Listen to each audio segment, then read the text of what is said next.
وَلَقَدْ يَسَّرْنَا الْقُرْآنَ لِلذِّكْرِ فَهَلْ مِن مُّدَّكِرٍ۔ السلام علیکم۔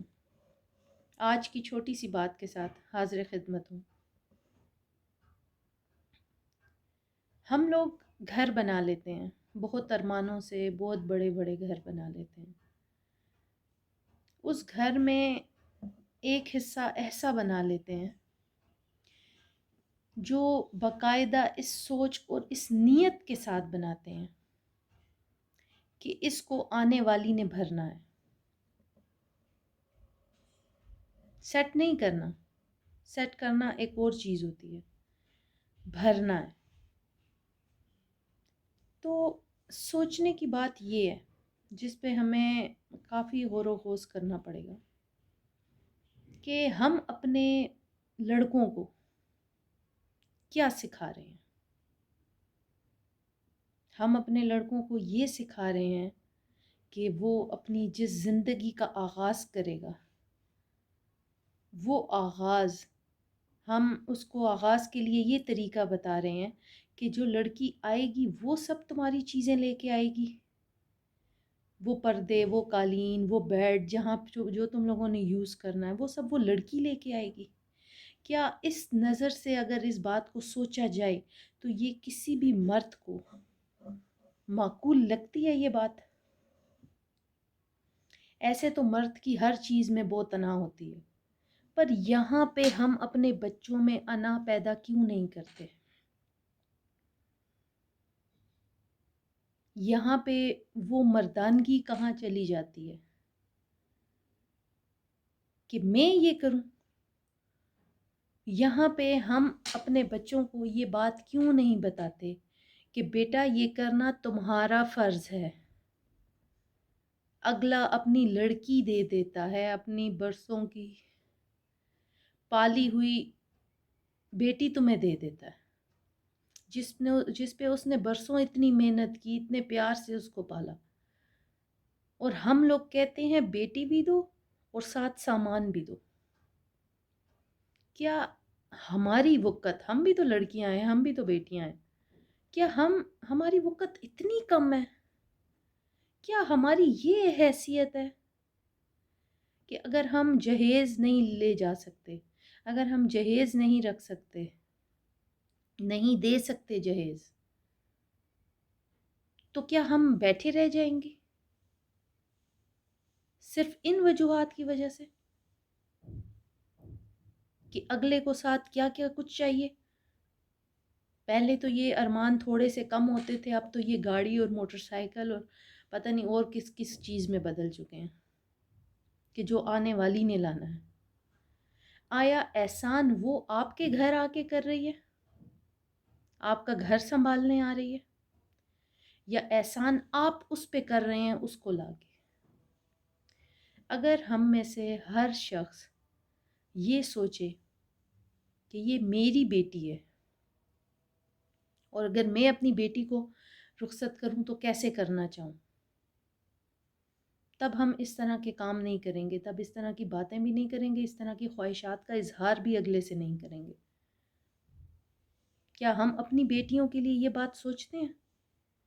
اور اگر مثال کی بات ہے ہم سوچتے ہیں کہ نہیں ہم دے سکتے ہیں، ہم کیوں نہ دیں، ہماری حیثیت ہے، تو اگر آپ کی حیثیت ہے تو اس کا جو جائز حصہ بنتا ہے وہ اس کو دیں، جائیداد میں جو اس کا جائز حصہ بنتا ہے۔ اس طرح کی چیزیں نہ دیں کہ جو کوئی دوسرا دیکھ کے تو کمپلیکس میں آ جائے کہ اس کو تو یہ ملا ہے اور میرے پاس تو کچھ بھی نہیں ہے لے جانے کے لیے۔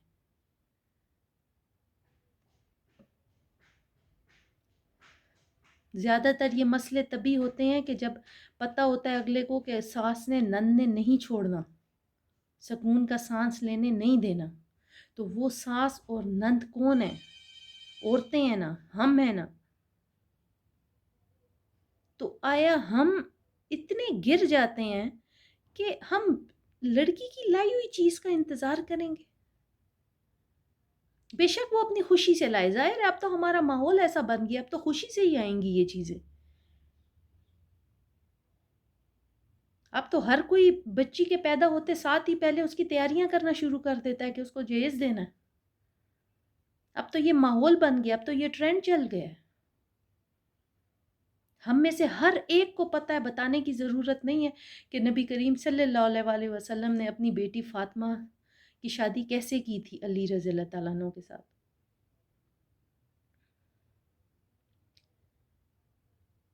بعض لوگ کہتے ہیں انہوں نے بھی تو چیزیں دی تھیں، پر انہوں نے جو چیزیں دی تھیں ان میں حضرت علی رضی اللہ تعالیٰ عنہ کے سارے پیسے شامل تھے جو انہوں نے دیا تھا. خود سے انہوں نے کچھ بھی نہیں کیا تھا، اپنے پیسوں سے کچھ بھی نہیں کیا تھا. ہم لوگ کیوں کسی کے لیے آسانی پیدا نہیں کرتے؟ میری ان بچیوں سے گزارش ہے جن کی ابھی شادی ہونی ہے، آپ لوگ اپنے لیے سٹینڈ کیوں نہیں لیتے؟ بچیوں سے میری گزارش ہے کہ وہ اپنے آپ کو اس قابل بنائیں کہ وہ یہ کہہ سکیں کہ ہم اس سے شادی کریں گے جو جہیز نہیں لے گا. آج کل تو اپنے لیے ڈھونڈنے کا بھی فیشن ہے. کم از کم اگر تلاش کرنا ہے تو کوئی ایسی چیز تو کریں کہ جس کو کہہ تو سکیں کہ یہ ہم نے اپنی بیٹی کے لیے تلاش کیا یا ہماری بیٹی نے خود اپنے لیے تلاش کیا. اس مرد میں کوئی مردوں والی بات تو نظر آئے.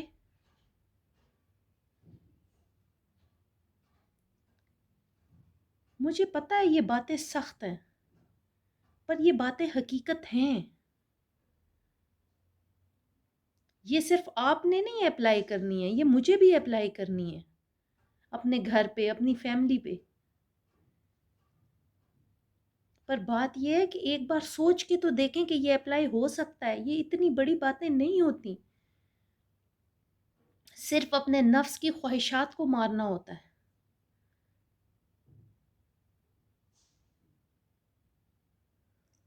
صرف اس چیز پہ کام کرنا ہوتا ہے کہ ہم تھوڑے میں بھی گزارا کر سکتے ہیں.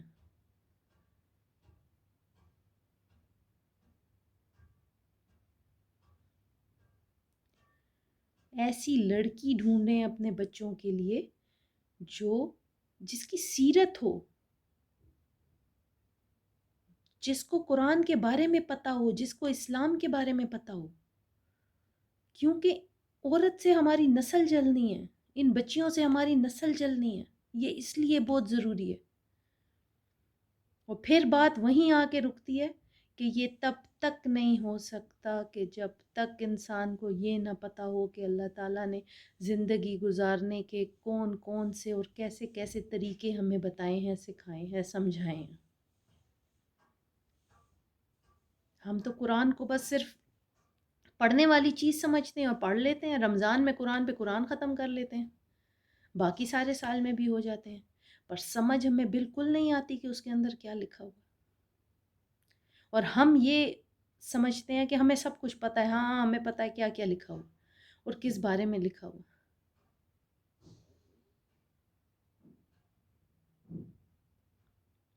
شکریہ.